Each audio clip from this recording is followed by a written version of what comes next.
మీ business ఏదైనా మీ ఊర్లో promotion చేయాలంటే అది సుమన్ టీవీతోనే సాధ్యం. ఇప్పుడే సంప్రదించండి. Welcome to Suman TV.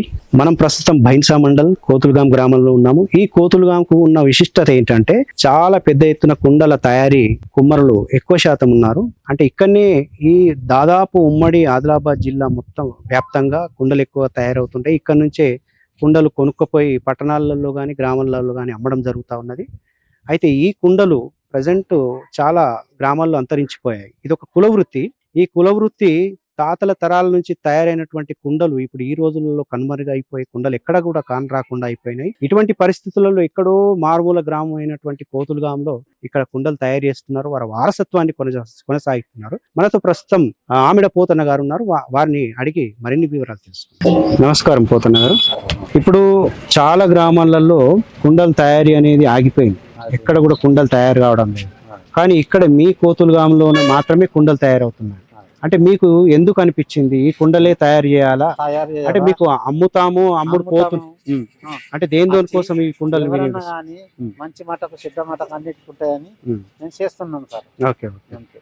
ఇప్పుడు మీరు ఏ రకాలైనటువంటి కుండలు అమ్ముతున్నారు? ఇంకా ఏ రకాల వస్తువులు ఇప్పుడు పెంకలు కానీ ఏ రకాల వస్తువులు తయారు చేస్తారు? బోనం కుండలు కానీ, బోనం కుండలు, లగ్గలకు, పెళ్లిలకు ఇంకా పెంకలు, రొట్టె పెంకలు, ఇందాక మనం చూపించినట్టు రొట్టె పెంకలు, కడవలు, ఇవన్నీ. ఇప్పుడు మళ్ళీ కూనలు అంటే ఇండ్ల పైకప్పులు, అది కూడా కూనలు తయారు చేస్తారు. ఓకే. అంటే ఇప్పుడు మీ దగ్గర ఎన్ని కుండలు రోజుకు సగటున ఎన్ని కుండలు అమ్ముడు పోతాయి? ఎవరెవరు ఏ గ్రామాల నుంచి వచ్చి ఇక్కడికి?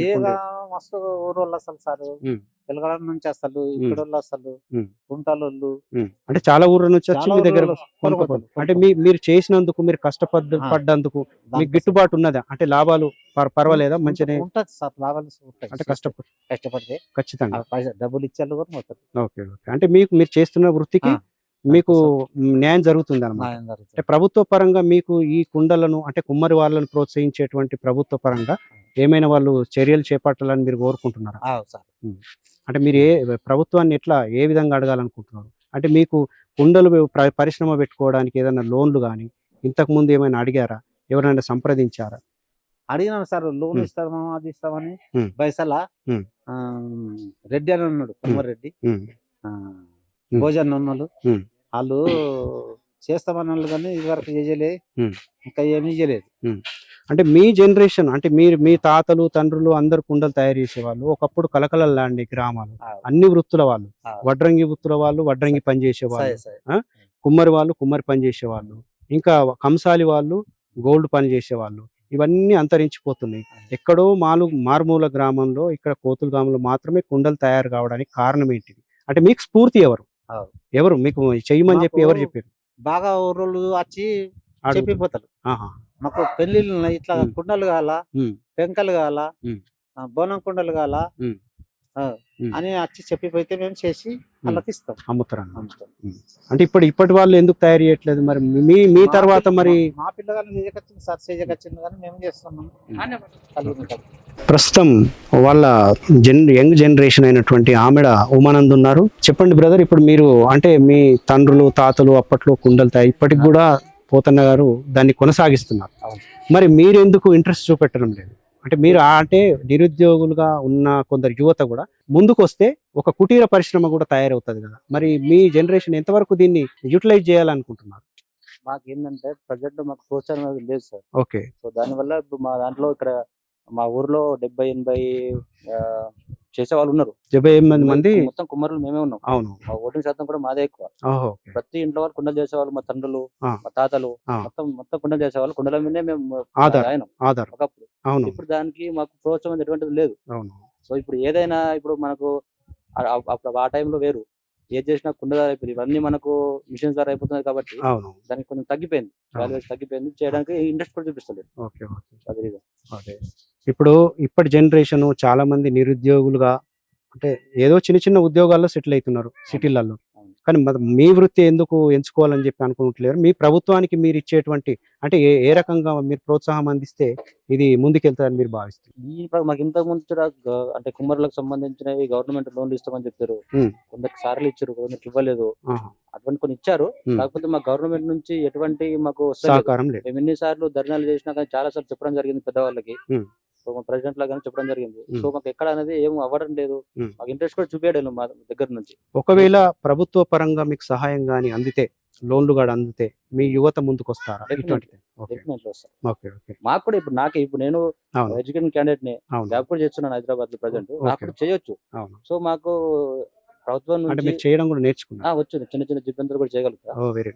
మా ఊర్లో ఇప్పుడు మా ప్రతి ఇంటిలో చేయగలుగుతారు. ప్రోత్సాహం అనేది లేకపోవడం వల్ల మా ఊర్లో 70-80 ఇల్లు చేసేవాళ్ళు ప్రజెంట్ 2-3 మాత్రమే చేస్తున్నారు. ఇప్పుడు వాళ్ళకు వేరే ఊరు నుంచి ఆర్డర్స్ ఇచ్చిపోతారు, మాకు ఇల్లు కావాలి ఈ మంత్ లోపు ఏమో చెప్తే వాళ్ళు చేస్తారు. మేము కూడా చేయగలుగుతాం, మాకు ఎటువంటి ప్రోత్సాహం అనేది లేదు. సో అంటే ఇప్పుడు గవర్నమెంట్ కూడా మాకు మొన్న కేసీఆర్ ప్రభుత్వం బీసీ బంధు ఇస్తా అని చెప్పారు. ప్రతి ఇంటింటికి సర్వే చేశారు. సర్వే చేసిన మా ఊర్లో 90% మా గల్లీలో 90% చేసే వాళ్ళు ఉన్నారు. కానీ అది ఏ గవర్నమెంట్ వాళ్ళు ఎవరికి ఇచ్చారో అది లోపల జరిగిపోయింది. ఇప్పుడు మీరు మాట్లాడే ఇంతకు ముందు ఆమె పొద్దున రావాలి కానీ రాలేదు, వేరే వాళ్ళకి వచ్చింది. సరైన ప్రోత్సాహం లేకపోవడం వల్ల మేము కూడా ముందుకు చేయడానికి వస్తాము. కాకపోతే సరైన ప్రోత్సాహం లేకపోవడం వల్ల చేయలేకపోతున్నాం. ఇది కోతులుగాం యొక్క కుమ్మరి కళాకారుల యొక్క పరిస్థితి. మాకు కూడా ప్రోత్సాహం అందిస్తే ప్రభుత్వ పరంగా ఏదైనా ప్రోత్సాహం కనుక ఇచ్చినట్టయితే మేము ఖచ్చితంగా ముందుకు వస్తాము. మా తాతల తరాల వారసత్వంగా కొనసాగిస్తున్నటువంటి ఈ కుమ్మరి వృత్తి, కుండల తయారీ అయితే ఏదైతే ఉందో దాన్ని మేము తప్పకుండా నెరవేరుస్తాము. మాకు సరైనటువంటి ప్రోత్సాహం లేదు అని చెప్పి యువత చెప్తున్నారు. ఇది జొన్న రొట్టెలు మరియు ఇంకా ఏవైనా చేయడానికి గోధుమ రొట్టెలు కూడా చేస్తారా? ఓకే. జొన్న రొట్టెలు, గోధుమ రొట్టెలు చేయడానికి ఉపయోగపడే పెంక అంటారు దీన్ని. ఇది ఎంతకి ఇస్తున్నారు తాత? ఇది ఒకటి పెంక ఎంతకి ఇస్తారు ఇక్కడ? 60కి ఇస్తాం. 60 రూపాయలు కోటి. ఓకే. ఇప్పుడు ఈ కుండలు ఒక్కొక్కటి ఎంత అంటే సైజుని బట్టి రేట్ ఉంటుందా? అంటే ఇది ఎంత అంటే 120-130 దాకా ఇస్తాం. 120-130. ఓకే. అంటే ఇప్పుడు ఈ కుండల్ని దేనికోసం ఉపయోగిస్తున్నారు? దేనికి? ఇప్పుడు ఈ పెద్ద సైజులు ఉన్నాయి కదా, చిన్నగా పెద్దగా. ఓకే. ఇవి బోనాల కోసం కదా, ఈ బోనాల కుండలు. ఓకే. ఇంకా పెళ్లిలకు ఈ దొంతులు అవి పెడతారు కదా?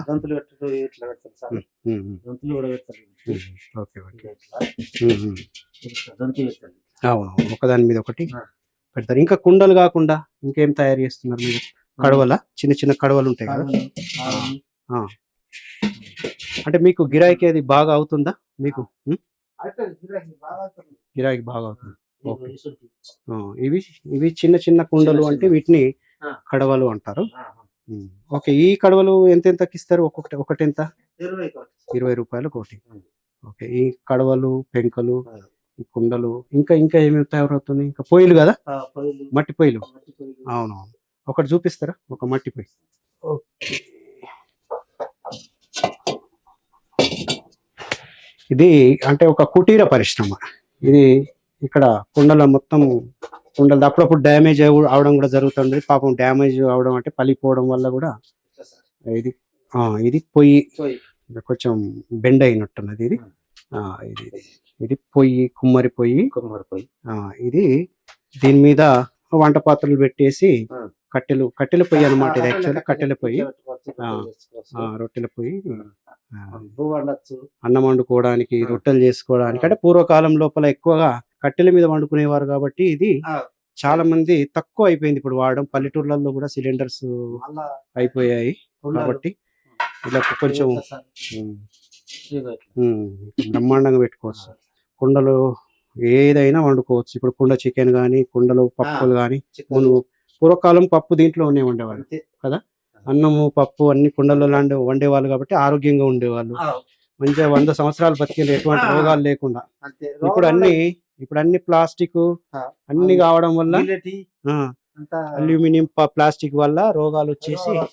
ఓకే. ఇది కుమ్మరి చక్రం అంటారు దీన్ని. ఓకే. ఇలా తింపుతూ ఉండాలి.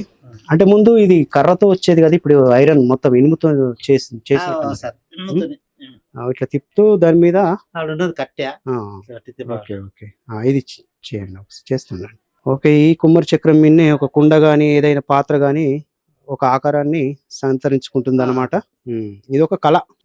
ఇది అందరికీ అబ్బదు. ఇప్పుడు కుమ్మరి కుండలు గాని పాత్రలు చేసే వాళ్ళు రోజు రోజుకి తగ్గిపోతున్నారు. ఇక మీ తరాల వాళ్ళు ఎవరైనా చేస్తున్నారా? అంటే మీ మన్మళ్ళు గాని కొడుకులు గాని చెయ్యాలి సార్ ఉన్నాళ్ళు కానీ ఎవరు చేసే పరిస్థితులలో కూడా లేరు. అదే ఇక రోజు రోజుకి అంతరించిపోతున్న కళల్లో ఇది కూడా ఒకటన్నమాట. సో ఇది ప్రభుత్వం నుంచి మీకు ఎట్లాంటి అంటే ఏదైనా సహాయం కానీ సహకారాలు కానీ పెన్షన్లు కానీ వస్తున్నాయా? వస్తుందా? పెన్షన్ వస్తుందా? ఓకే, తిప్పాలన్నమాట. ఇదేనా? ఒకసారి తిప్పండి. ఓకే, ఇది ఈ విధంగా చక్రం దింపడం అయితే జరుగుతుంది. చక్రం దింపిన తర్వాత మధ్యలో మట్టి ముద్ద వేసి దానికి ఏ పాత్ర అయితే మనకు కావాలో ఆ పాత్రను ఇప్పుడు ఆకారము తీసుకొస్తారనమాట. అది ఇలాగా. సో అలాగా మట్టి కొంచెం వాటర్ ఎక్కువ అయిపోయింది. కొంచెం కలపండి అది మట్టి.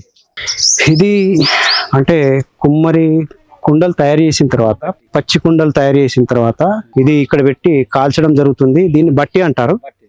తాత ఇప్పుడు ఇది ఎట్లా కాల్చుతారు? ఇది ఇప్పుడు అన్ని కుండలు పెట్టేసి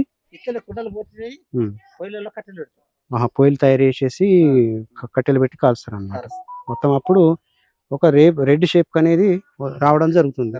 ఇది పెంకుటిళ్ళ మీద కప్పేటువంటి కూనలు.